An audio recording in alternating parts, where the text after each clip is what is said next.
সময় কারো জন্য থেমে থাকে না, কিন্তু কিছু শূন্যতা সময়ের সাথে সাথে আরো গভীর হয়। দেখতে দেখতে 7টি বছর কেটে গেল, মা নেই। মা শব্দটা শুনলেই বুকের ভেতরটা আজও হাহাকার করে ওঠে। আজ আমার প্রিয় মায়ের 7ম মৃত্যুবার্ষিকী। মায়ের আত্মার মাগফিরাত কামনায় আজ আমরা সমবেত হয়েছিলাম মাদ্রাসার কোমলমতি ছাত্রদের মাঝে। দিনটি ছিল মাহে রমজানের 15তম দিন। আমরা চেষ্টা করেছি এই পবিত্র দিনে ছাত্রদের নিয়ে মায়ের কবরের পাশে দাঁড়িয়ে জিয়ারত করতে এবং তাদের সাথে ইফতারের আনন্দ ভাগ করে নিতে।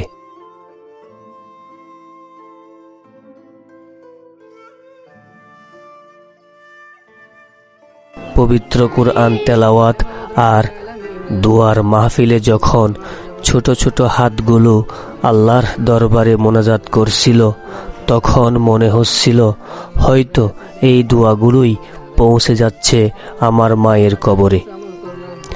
রাব্বুল আলামিন যেন আমার মাকে জান্নাতুল ফেরদাউসের মেহমান হিসেবে কবুল করেন। হে আল্লাহ, আমার মা যেমন আমাদের ছোটবেলায় পরম মমতায় আগলে রেখেছিলেন, আপনিও তাকে কবরের জীবনে শান্তিতে রাখুন। আপনারা যারা এই ভিডিওটি দেখছেন বা আমাদের সাথে ছিলেন, সবার কাছে আমার মায়ের জন্য দোয়া প্রার্থী।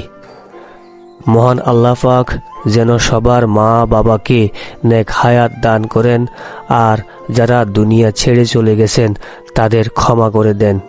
আমিন।